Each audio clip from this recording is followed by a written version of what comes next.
to you viewers, and welcome to another edition of the program Disability Voice from ACNN Nigeria. I am Favour Ajara, your host.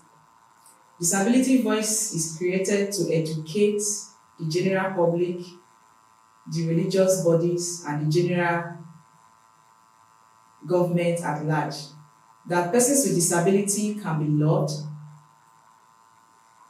can be empowered to be useful to the society.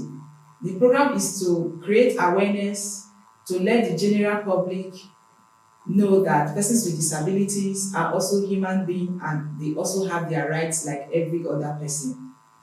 Today we are going to be dwelling on the topic, the driving forces of disabilities.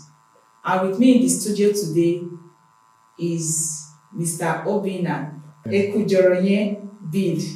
Sorry, that name, I almost did not get it. Yeah. You're welcome, Mr. Obinna. Thank you so much. So, Mr. Obinna, we want to discuss today the forces, the driving forces of disabilities in Nigeria. But first of all, can you really tell us what disability is? Well, thank you so much.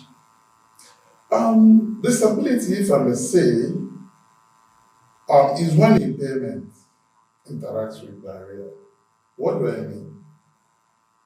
Impairment is a condition whereby one cannot use a part of the body, maybe the eye, the limb, the upper limbs, or the lower limbs. And then that does not make him a write-off. He can still, walk as somebody without disability if the barriers are removed. And so, what are the barriers? There are so many barriers. I think we're coming to that. There are so many barriers. So when impairment interacts with barrier, it becomes disability. Okay. Now, the word impairment, can you break it down so that those of us that does not really understand the word impairment will understand it very well? Yeah, I say impairment is a condition in which maybe one has lost maybe the eyes or the limbs or any part of the body, the ear, and cannot make use of it optimally. That is the impairment. So impairment can be sensory, it can be cognitive, it can be developmental. Okay. Thank you very much for that definition. Now, can you quickly tell us the causes of disabilities? Well, there are so many causes of disabilities. When we talk about the causes, we talk about the things that may bring about disability. Is that right? Yes. Yeah. What So disability? some of the things that may bring about disability, we'll talk about poverty. We'll talk about sicknesses, ailments. We'll talk about the society itself. So when we talk about poverty, let me take for instance, if I have a child and that child is suffering from one sickness or the other, and I don't have the money to take the child to the hospital, if I continue to administer whatever I have at home to that little child, eventually that child may either, let's say for example, go blind or deaf, or any other thing can happen to that little child. So that's why I say poverty is the main cause. Then sicknesses too are there. There are some sicknesses that may lead to poverty. Old age is one of the factors too. Untreated sicknesses such as the STD, sexually transmitted diseases, they bring about disability and so on and so forth. Thank you very much for that enlightenment. When you were talking of the causes of disability, you made a mention of the general public being a cause of disability. Now, can you explain that to us? Yeah, when I talk about the general public, that is the society. We see, let's say, manholes, gutters, and steps everywhere, slippery tiles everywhere. One can be climbing down the steps and does not know that the steps are slippery tiles. And eventually that person slips and falls and breaks the limbs permanently. That becomes a disability. And then if you maybe you're driving and you think that the road is smooth or whatever, and then you fall into a manhole or a gutter and breaks, limbs or whatever, then it becomes disability too. Let me tell you for instance, I have a friend in Delta State. He was going for an exam in 2003, and there was this campaign between I think the PDP and whatever, and eventually he was in the bus, and the gun shot entered his eyes and became blind. So that is society too. So a lot of things in the society cause disability. That's really sad that the society can be contributing to persons with disabilities issues. Then it's really, really sad. Now, Mr. Obin, I still want to go further to ask. Now, in Nigeria particularly, because disability we are talking of now is all over the world. Everybody knows that disability is all over, but we don't understand the gravity of disability. Now, let's come back to our country, in Nigeria. So, what are really the influencing causes of disability in Nigeria? Just, I know you've made mention of someone traveling and a gunshot hits the person. Did that happen in this country or? It happened in Delta State. Okay, Delta State. Yeah. Okay, so now if you talk of the influence now, Yeah. The factors that influence yes, the factors that influence disability now. So when we talk about the factors, let me break it down into three factors. We have the social factor, we have the health and health-related factors, and we have the access or accessibility factors. Okay. Okay, now a follow-up question to that. Yeah. Now, disability, can disability be a hereditary? What I want to say can it be hereditary? Yes, can it be hereditary? Like, can somebody inherit disability from his or her parents? Yes, in a way. It is not all disabilities that we can inherit. If there's something wrong in the blood.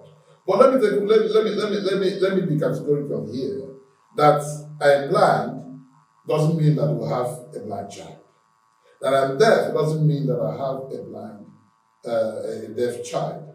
But if some factors are not taken into consideration, maybe during pregnancy or thereabout, it may go down that way of hereditary.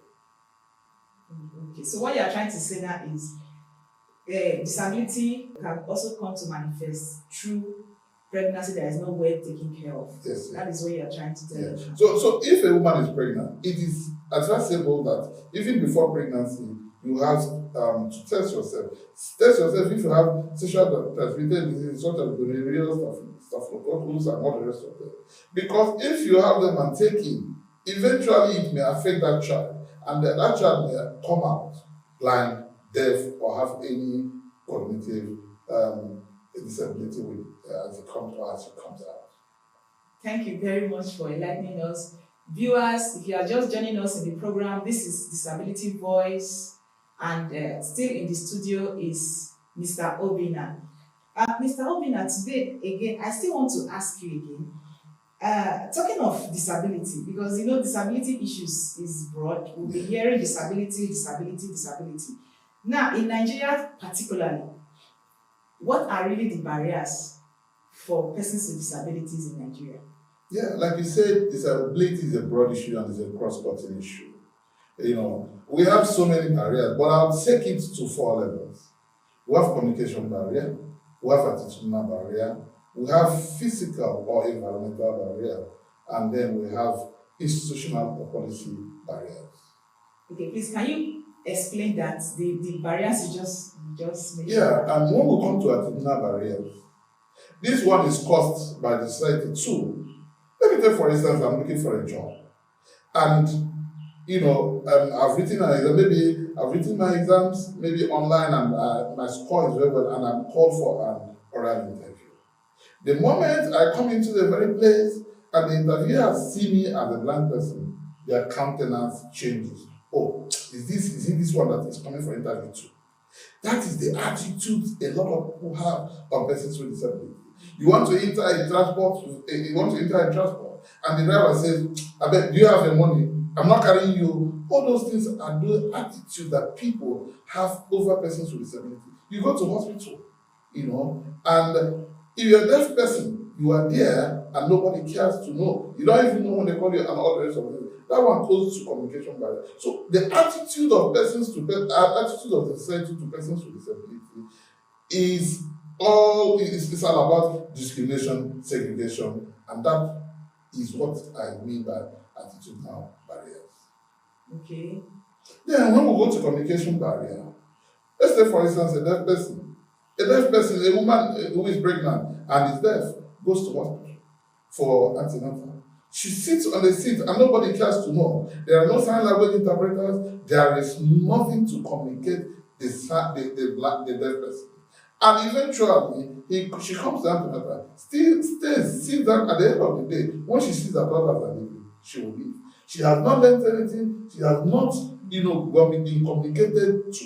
So you now see that even though we're talking about that, they need sign language interpreters to communicate to them in whatever that is being done in society. A deaf person that comes to a meeting and there is no sign language interpreter is out of the meeting. A blind person a person with low vision that cannot read, text that are signages that are on the road because they are tiny. That is very bad. And so all these things are communication barriers. Then when we talk of physical barriers or environmental barriers, there are barriers that put to the society. We talk about steps everywhere. You go to some institutions, I don't want to mention them. You go to some institutions, it is steps everywhere. The person on wheelchair doesn't know where to go. The person on crutches doesn't know where to go. And it is too disheartening that these kind of things are happening in our society. There are no ramps, there are no tactile pavings for blind persons. There is nothing to assist a person with disability. And then when we talk of the institutional barrier or the policy barrier, we're talking of the policy that when there are no policies to help persons with disability, you now see that as an institutional barrier. When you're looking for a job and the policy of the institution is that persons with disability should not apply, and not the rest of them, we have some institutions, some paramilitary institutions that will make it open that a person with disability should not apply for this job. That is the policy that they have in their institution. It is a policy barrier. We can see that Nigeria has suffered for over 20 years looking for a policy framework to lean on. But thank God that in 2019 we have a policy, the National Disability Act. So all those things that concerns maybe office work or in the offices, we have policies that do not give persons with disability reasonable accommodation, reasonable accommodation. Then now see that the policies there are not very friendly, and all these things are the things that we're talking about. Okay, thank you very much for the explanation and the enlightenment you given to us and the general public. Mr. Obin, I still want to actually ask further questions, but we do that when we return back from this short break.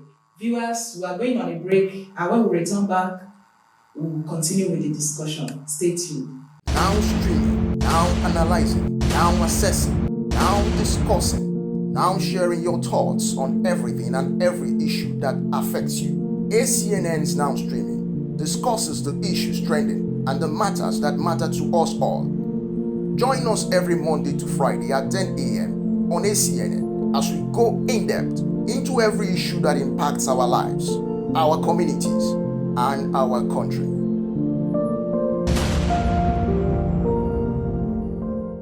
Welcome back, viewers. If you are just joining us, this is Disability Voice program. And still with me in the studio is Mr. Obina. Just as we've introduced him, Mr. Obina is the Executive Director, Disability Advancement Initiative, and also the PRO of Joint National Association of Persons with Disability, Abuja chapter. Before we went on break, we were discussing on the topic driving forces of disability, and we're actually deliberating on the factors that influence disability. Now, Mr. Obina, I just want to ask you briefly, You were talking of the barriers Yeah. that are actually disability, that are actually faced by disabilities in Nigeria. Now, you made mention of communication barrier, and you, with your reference to health facilities, that a woman going to antenatal to get antenatal awareness, and at the end of the day, nobody to communicate with him. So what you're trying to tell us now is that in this instance now, everyone needs to learn a sign language to make sure that we communicate to the deaf persons. Yeah, I do not mean that everybody should learn a sign language. But if it is possible for everybody to learn, it is fine. But at least in such institutions, there may be there should be sign language interpreters. Either they are employed permanently or they are being called upon when such cases arise. You see, when you go to some certain countries, I think when I went to South Africa some time ago, I see that they have social workers, almost the social workers they have there are sign language, they know the sign language. And even in schools, in primary schools and secondary school, they teach sign language. And so it is important that we adopt such of these measures to make sure that all these persons with disabilities, especially the deaf in this aspect, are carried along. Because when we don't have them, definitely they will not be carried along. Yes. They are actually excluded from the society. Yes. If they don't communicate, you don't communicate to them, that means they are not inclusive. Yeah. In as much as we are preaching inclusion every day, we are preaching inclusion everywhere. Everybody should be included. Nobody should be excluded. The SDG tells us, leave no one behind. And if we leave them behind, then it is not fair. It is exclusion. Thank you very much for that enlightenment. So I still want to go further to ask. You mentioned the Disability Act that was passed in 2019. At least it gives more privilege to persons with disability in Nigeria. So to what extent do you think this Disability Act is being implemented in Nigeria?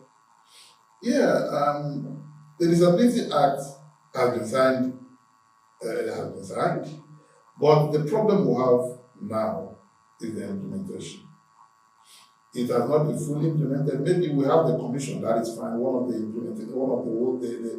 parts that have been implemented. But on the other parts, the accessibility part, the health part, and all the rest of them, they have not been implemented. Let's say, for instance, the accessibility part of it talks about, making all public places accessible for persons with disability. They were not saying break down these houses, rebuild them, and all the rest of it. That's not what we're talking about. What we're talking about is make these institutions, make these buildings, make your houses accessible for persons with disability. If I'm coming into this building, with my wheelchair as a person with a physical disability, and there are no ramps here, that I'm being excluded from what is happening. There are, participation restrictions, participation limitations, and activity limitations. So when we have all these maybe ramps here and there, and most of these steps are taken away. We have lifts in some certain buildings, they are not working, and even those that are working, they cannot even enter some wheelchair. So all we're saying is make all these places accessible for persons with disability. But as for implementation, we're still going there. The 5 years period that was grace period that is given for places to be made accessible, I have not seen it coming into fruition yet. But we are waiting. We are in the 3rd year, going to the 4th year. We believe that maybe before we get to the 5th year, people will make their places accessible. And we pray that God is going to help us and everything will be made accessible. Yeah. Thank you very much for that wonderful enlightenment. So I still want to ask further. Now, which people now, if we are to hold we're talking of lack of accessibility, lack of communication, the drivers of disability, which can lead to so many things. We made mention of poverty, anything can happen. Even the society is actually involved. In fact, it's one of the major forces of disabilities, causes of disability. Now, who do we hold responsible? Or how do we prevent disability? Is there any way we can prevent disability? And if yes, there is a way to prevent disability, who should be responsible for prevention of disability? We know that disability cannot be prevented 100%, cannot be stopped 100%, but to an extent it can be prevented. The government is the key stakeholder in this respect. The government should be held accountable in some certain things. The society, the family, health institutions, all of them are to be held accountable, in reducing disability in the society. If the government can make a decree or policies that says no, all these roads we have here should be made motorable, I think in such a way accidents should be reduced. And then by so you now see disability, those on wheelchair, those suffering from spinal cord injury will be reduced. And so you now see that everybody, the society is involved, the family is involved. Even when we talk about this mutilation that is done to women, done to little girls, it brings about disability too. Yes. The family, the society, everybody is involved in this to reduce disability in the society. Thank you very much. Viewers at home, as you've all heard, we are all responsible to reduce disability. Yes, of course, even the family, disability can happen in the family due to pregnancy process. A pregnant woman that is not eating well, it can also lead to disability to that child. So please, let's learn and be conscious of these causes and who is responsible. We all are responsible to reduce disability. To some extent, we can reduce the causes of disability in the society. Thank you very much once again, Mr. Obinna. One more last question. What advice do you have to the government, the religious body, and the traditional rulers, and the general public at large in respect to these topics? You have said it all now. Everybody is involved. And so the government, the religious institutions, the traditional institutions, and the general public all are involved. I want my advice on this. Persons with disability are not monsters. Because in some places, they will throw away some persons with disability and all the rest of them. Persons with disability, nobody has ever gone to market to buy disability. But it comes one in one's life, as destiny or as the case might be. If you don't have disability now, you might encounter it at the old age. And that is what we're saying. Government, please make disability issues a crucial matter that should be treated with urgency. Employment, should be given to persons with disability. Good transport should be given to persons with disability. Access should be given to persons with disability. The church there should, as a matter of fact, take it as a responsibility to preach about disability. That persons with disability should not be discriminated, nor segregated in any way. The traditional rulers in the society, they are, the ones that we can hold accountable. Please talk to your people, talk to the masses about disability. Disability is no crime. Disability is no disease. The general public should also look at disability. If you don't have it today, maybe at your old age, you should have it. Remember, disability rights are human rights. Thank you very much, Mr. Obinna. It was nice having you in the studio today, and we hope to have you some other time. Thank you very much for coming. Thank you so much. Viewers, this is where we can draw the curtain of today's edition, Disability Voice. We hope to come your way next week, same time, same station. I remain Favor Ajara. Bye for now.